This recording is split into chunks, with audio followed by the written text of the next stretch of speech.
Alright folks, my name is Freyn and welcome to the AMX-30 1972. This is the Tier 5, not the AMX-30 B2, which is the Tier 6 one with APF SDS. Now these clips are taken from a session I actually streamed probably about 6 weeks ago now. They've been sitting around waiting for me to get round to it. I know I've had a lot of time, but just never really got round to it. Well, I'm here now. It's been down-tiered, so I think players will probably be looking into this tank a little more. And I'm just going to go over what I've found with it. So this first game is on Middle East. Not a map I'm particularly fond of. I find that hill up there that I just looked at is extremely... well, it really shuts down the map from one side. It makes the north area of the map very difficult to play. This spot that I've come out to here is probably the only one I've found that remotely works on the north side of the map. As you can see, he's picking off people trying to get towards the sea point, and it just really controls the map too much. So there's two T-54s, a B, or was two T-54s. Got one on the side there, took out all the crew in the turret from that one shot. Now this tank only gets heat ammunition. It's not heat FS, but it performs fairly similarly. 360mm of penetration against flat armor and 179 at high angle. It's not spectacular, but it should get the job done. The biggest problem with the heat ammunition is that it's your only ammunition, so things like fences, walls, trees are all going to stop it from dealing any damage, and you don't have any alternative. Spaced armor as well is going to be a problem. So the ammunition itself is fine, it's just you need an alternative. Now I'm sitting with my rear end out here so I can very quickly tuck it into the rock like that when a shot doesn't quite go my way. I had to fire my machine guns at him there to knock down the fence first. And you can see it gave me away when my shot didn't connect. He's now looking, and so I'm having to stay hidden. I do have eyes on him, so I can see if he turns or starts to drive away and go for another shot. It's got a good reverse gear, so he's just shot the chieftain, pop out and shoot into his upper plate. The ammo is on the left side, but it's behind the fuel, and while you can occasionally blow up the fuel tank, I don't like the chance of it being absorbed by that fuel. So instead I go for the right. There's 3 crew lined up there, and the heat round, for all its drawbacks, it does still generally continue through the tank. So it one-shot that T-54. It's now an IS-3 coming as well. Go. That was a reasonably lucky shot. I was actually intending to aim slightly lower and hit the upper plate, but got the turret ring, which also took out the breach. Didn't manage to get a second round into him. He's now gone off to repair. Now, as I've said, this is not, in my opinion, a very good map. I'm basically stuck here. This is the only part of the map that I feel you can work in the north from the western spawn. I could of course have gone for the south spawn and gone towards the A point and into the city, which would allow me a bit more free play, but I don't feel would work very well with this vehicle. There's too many obstacles, concrete walls, fence posts, all that will stop my shells, which is why I've come up here. You don't have any armor, so going head-on confrontation is maybe not the best, but you do at least have decent turret rotation and decent forwards and backwards mobility to enable you to move around the opponents. But yeah, not being able to guarantee one-shots and not always being able to even fire your opponent is pretty bad, so I'm staying out here. Just finish off the IS-3, there we go, shot to the upper plate like I originally intended. Driver gunner, that's 3 crew down and he's out. Well, the tank just slipped across there, which you can tell is going up around the north. Whether he goes up behind the rocks or comes down behind the buildings, I've no idea. But I am very limited in what I can do from this position on the map. I can get some kills, but I can't really affect the game, so it's not the best use of myself in this particular battle. We no longer have the advantage. Take out the ZSU-57 with a hull break shot to his breech. It's heat ammunition, it will guaranteed hull break if you hit a decent component. I think heat always hull breaks anyway, but just in case, it's better to aim for those parts like the breech. Hull break isn't exactly consistent these days, so I'll take every possible thing I can to boost its chances. As I said, this position it has its ups and downs. I can cover the north and anyone trying to get into our spawn. I can partially cover the B point.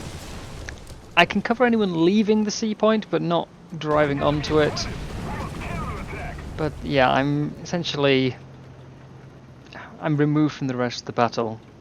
And here's one of the slight downsides to the AMX-30. I was trying to reverse over that rock. It's got a good reverse speed, but not great actual power in it, so I couldn't get over that little bump. The T-54 is still shooting. Couldn't quite see where he was. I actually thought he was up behind that rock. Having watched it back now, I can see a little more indication of exactly where he is. In fact, I can see him right there. He's blending in a bit, but I didn't notice at the time. There we are, now I've spotted him. He does know where I am, thanks to the aircraft. And I'm just going to take the chance to peek out. And again, down the right hand side, take the 3 crew.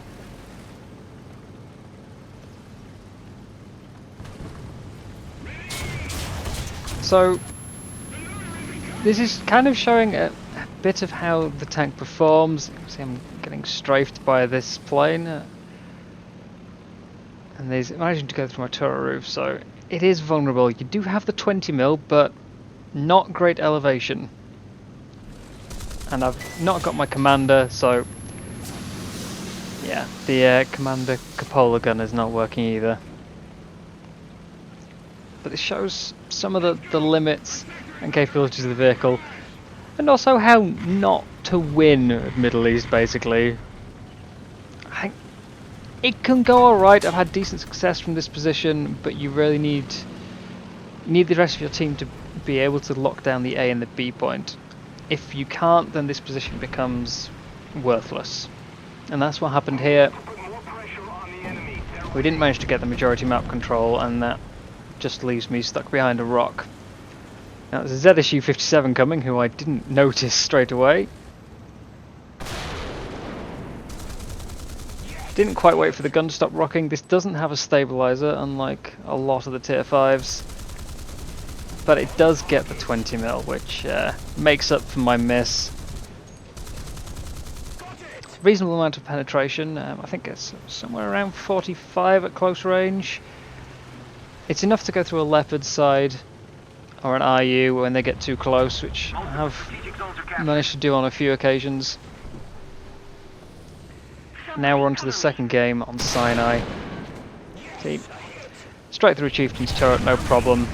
There is a lot of penetration, even if not a lot of damage. Now, there's another Chieftain up there who I didn't know. Just mark him up for my allies. Squad mate who sat next to me. Stop and repair. Check the scoreboards. See who killed. I'll see who shot me rather. See who he's accompanying. And yeah, they're likely both in a squad. The person who shot me is squadded, so the chances are he's got someone working closely. Now, I've never been a huge fan of going down that east flank. I find it's too likely there's someone dug in at the far end. So instead, I'm choosing to come round through here. Nothing has shown up going towards the A point yet. and we should have people who'll see them before I do. T-62's already moved up the other side, so I should be okay to follow up.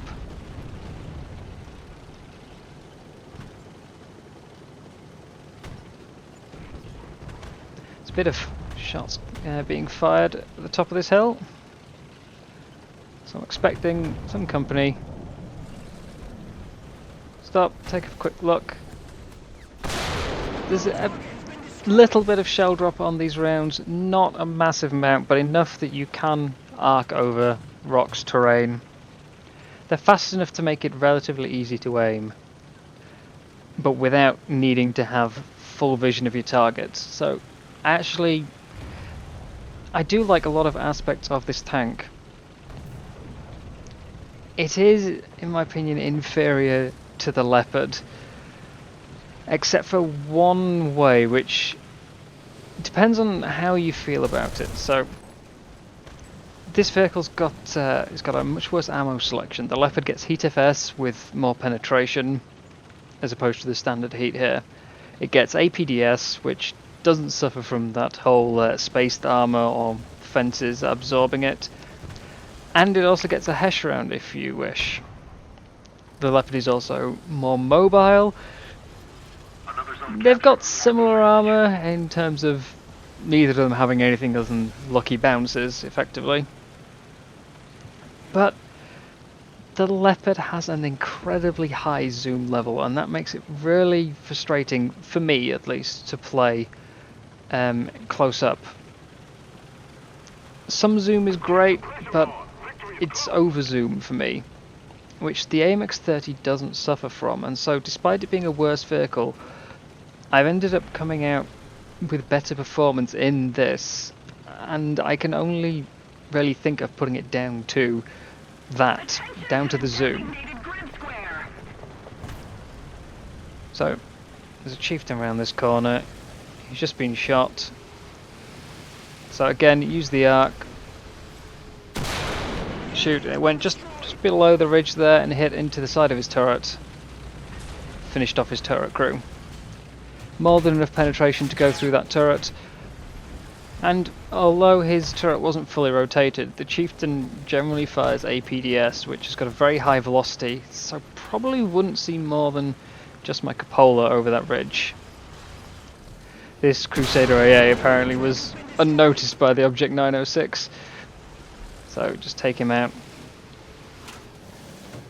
Now, so there are certainly drawbacks to this vehicle, and I can understand why people aren't a fan of it. And here is one big one that got me killed a few times on other games in this map. If you look at this reverse gear on a slope, I don't have the engine upgrades yet, so it should hopefully improve, but that is not fast. I've absolutely crawled backwards up that slope. Leopards completely outmaneuver you. And now one of your more common opponents. Now, there's 4 tanks headed out towards the sea area there. Obviously, took out the Vickers. Fairly effective damage actually on the heat round. More, I think, than a lot of heat FS rounds. I do think this is slightly better on the ammo front than people give it credit for. I would still call it bad, but it's still bad ammunition because you'd like to have an option that isn't heat. Something that can go through objects. But it's not terrible. It does a reasonable amount of damage and it tends to go from one end of the tank to the other. It also has the potential to blow up fuel tanks, unlike APDS, which has saved me on occasion.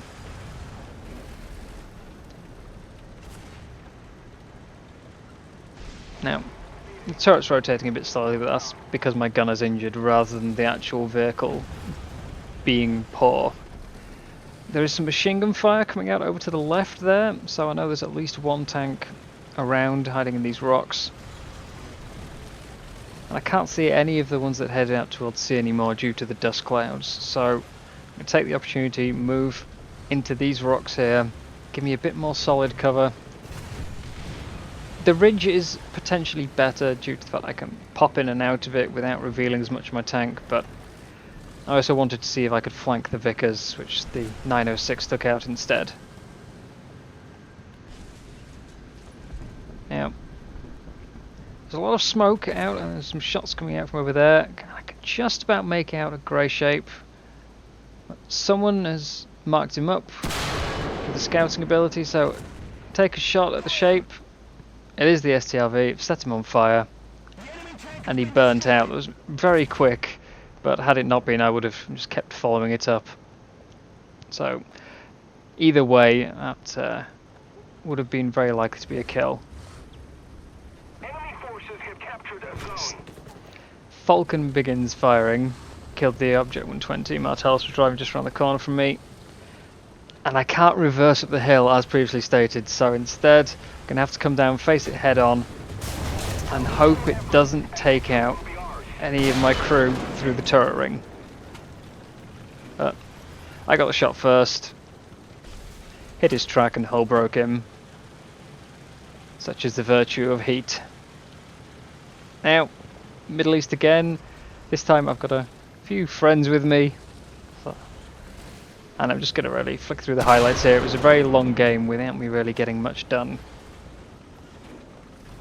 So again, tucking into this rock, this is the only position I've really found much success with from this side.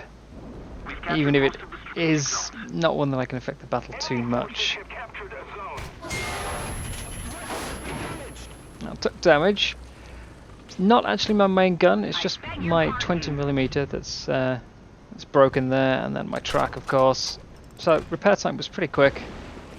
It's a lot of smoke, so whatever shot at me shouldn't be able to see me again, but smoke's cleared finally.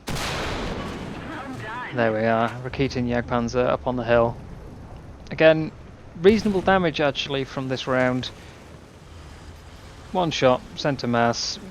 It's a Rakitin, so pretty much any shell should do that really. But at least it didn't fail to do that, you know, that's the important part there. Now, skipped ahead, finally time to leave that position. We've got control of a bit more of the map. I know there's nothing on that hill anymore, so I'm taking the chance to push across to this next set of rocks. Sometimes, if I'm feeling very brave early game, I'll try and come straight here.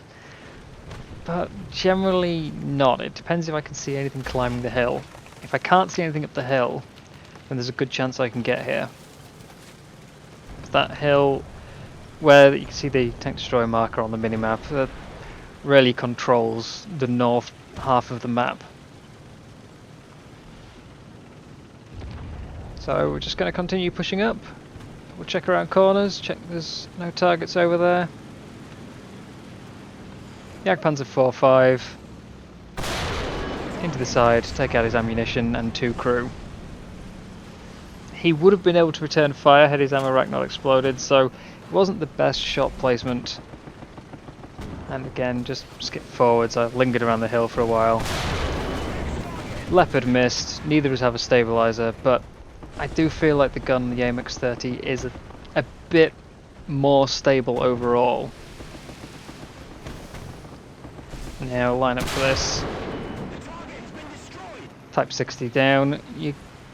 Again, it's decent velocity. I don't have to aim very far above the target. And now just a Cougar Blitz and spawn. There's again not really much to this game. Just wanted to show some of the various damage patterns from the round.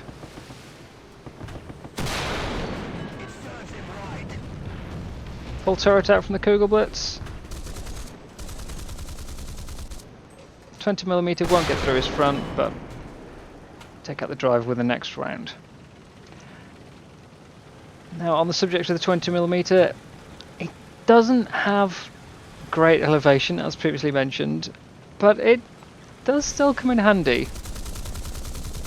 I did find some use for it as an anti-aircraft gun when players get a bit low.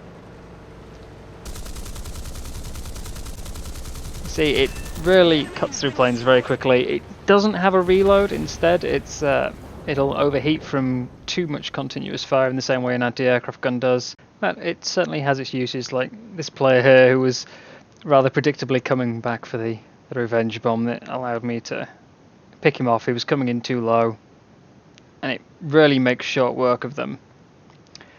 But that is all for today, so thank you very much for watching. I hope you've enjoyed, and I will see you next time.